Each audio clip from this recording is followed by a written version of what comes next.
Mais c'est encore pire. La FIFA vient de corriger leur manque de respect envers Cristiano Ronaldo. Pour ceux qui n'ont pas suivi, ils avaient sorti cette affiche-là hier pour la Coupe du Monde. Et sur l'affiche, ils ont mis les représentants de chaque pays. Sauf que pour le Portugal, au lieu de mettre Cristiano Ronaldo, qui logiquement est le représentant, ils ont mis Bruno Fernandes. Bien évidemment que ça avait fait polémique. Même Mario Balotelli avait pris la parole pour les désigner. À cause des polémiques, ils ont été obligés de supprimer l'affiche. Et aujourd'hui, les amis, ils ont sorti une nouvelle. C'est encore pire qu'hier. Et voici l'affiche en question.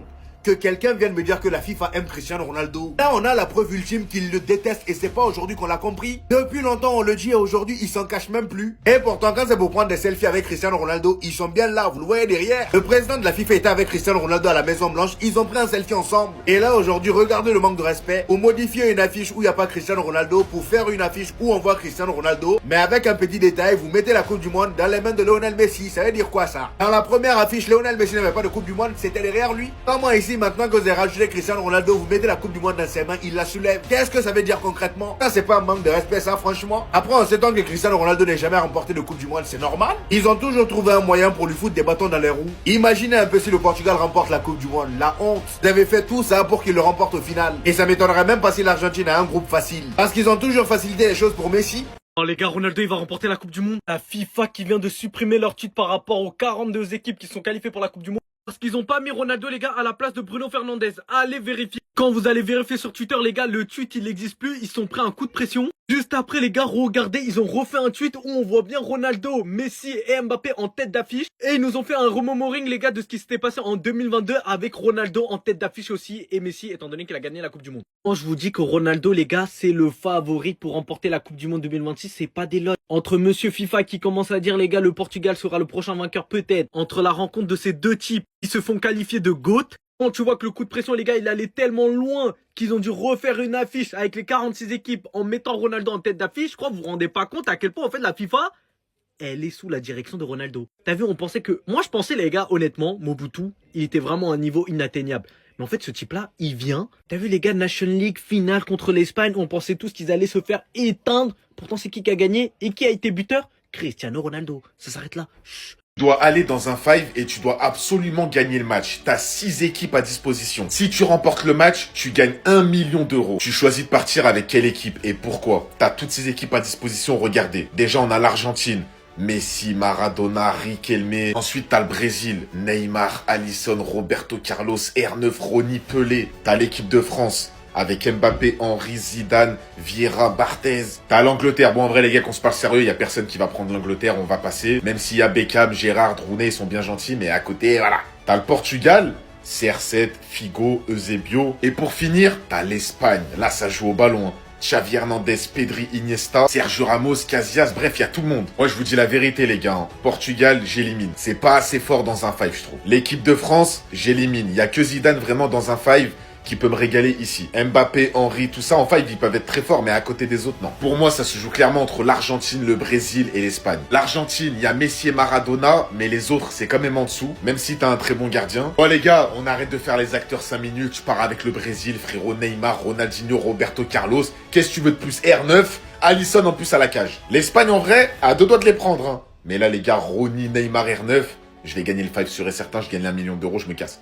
Tu vois Nico, au final Iñaki il a créé tout ça pour au final ne même pas être là pour le rendez-vous de la bagarre. Ça veut dire qu'il te laisse dans la mouise tout seul. Parce qu'au cas où vous savez pas, c'est officiel, Iñaki Williams manquera le match de demain contre Barcelone. Mais sinon Bilbao, ils ont récupéré tout le monde est apte à jouer, sauf Iñaki. Et bien évidemment que Nico Williams s'est préparé au pire demain au Camp Nou. Il sait qu'il devra faire face à des sifflets bien plus forts que ceux qu'il a entendus la saison dernière à Montjuïc. Refus de signer à Barcelone après avoir été proposé au club par l'intermédiaire de son agent a suscité la colère des supporters du Barça. Sachant qu'en plus de ça, c'est le retour au Camp Nou, donc les fans seront heureux. Le stade devrait être bruyant. Nico, ton frère sera même pas là pour la bagarre. Moi, le seul truc qui me rend un peu triste, les gars, c'est que le joueur qu'on a finalement pris pour le remplacer, ben il a un certain, il a la fièvre. Et c'est dommage, parce que j'aurais voulu.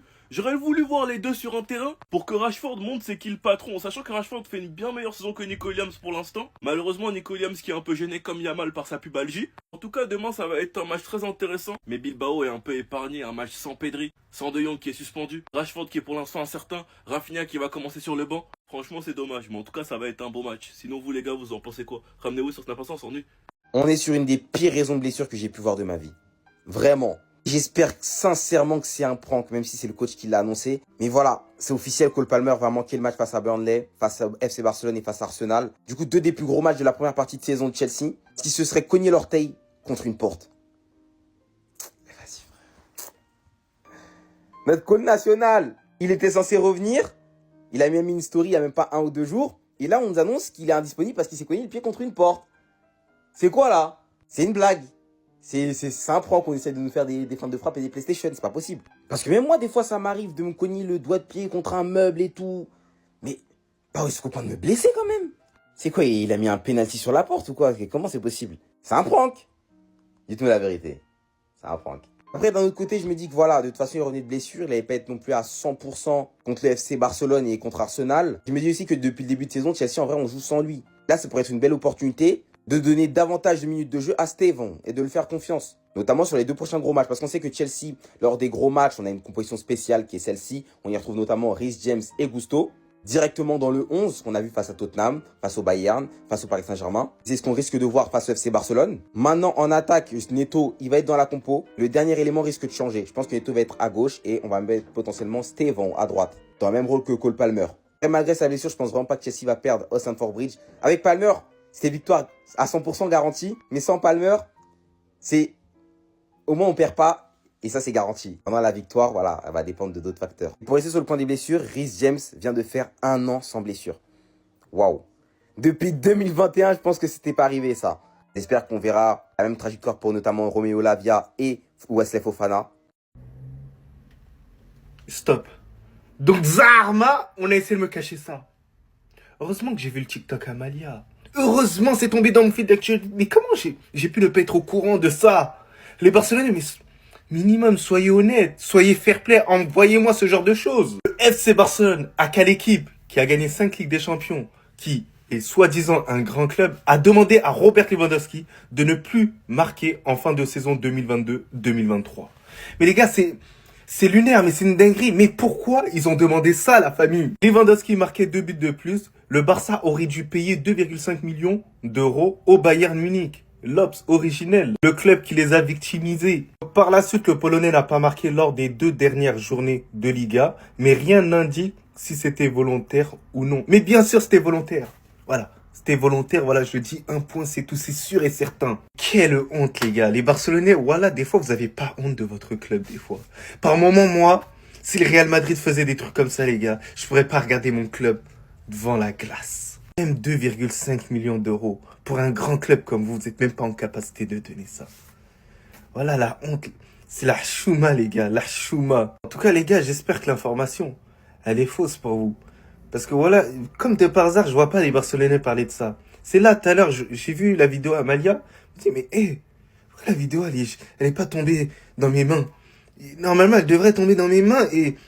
Ah, les Barcelonais, vous êtes des petits cachotiers, hein, c'est pas bien. Alhamdoulilah, ouais.